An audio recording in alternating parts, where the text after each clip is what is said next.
The cathedral was packed with Manhattan's elite. Richard Hartford, tech billionaire and CEO of Hartford Industries, was being laid to rest with all the pomp his fortune could buy. I stood in the back, invisible in my black dress and veil, watching his other life mourn him. For 15 years, I was his secret, his Detroit mistress, he'd joke, though we both knew the truth cut deeper. We'd met at a conference when I was a junior engineer. He said he loved my mind first, then everything else. What he never said was that he loved me enough to claim me publicly. His fiancée is devastated, someone whispered nearby, gesturing to the blonde woman sobbing in the front row. Fiancée. My chest tightened. Richard had been dead 3 days, and I was learning about her from strangers. The eulogies painted him as a visionary, a bachelor married to his work.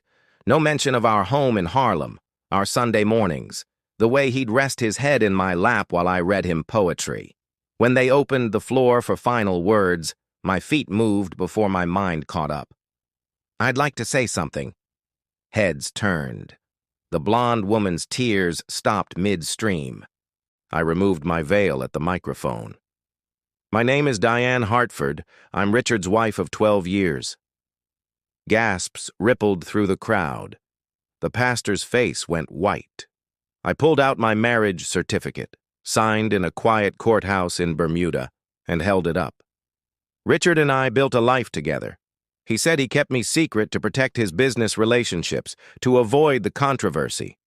I believed him because I loved him.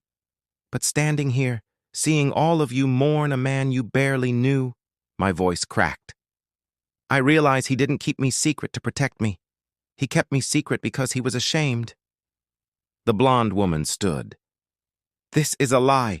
Richard would never— Room 4C at Mount Sinai, I interrupted softly. When he had his heart attack last week, I was holding his hand. His last words were, "I'm sorry I made you invisible." I placed a photograph on his casket. Us on our anniversary, his arms around me, genuine joy on his face. You all can mourn the CEO. I'm going to mourn my husband, the real one. I walked out of that cathedral and into the sunlight, leaving his corporate legacy to argue with his lawyers.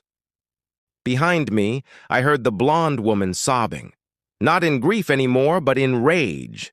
And for the first time in 15 years, I felt visible. Sometimes the greatest inheritance isn't money. It's finally reclaiming your voice.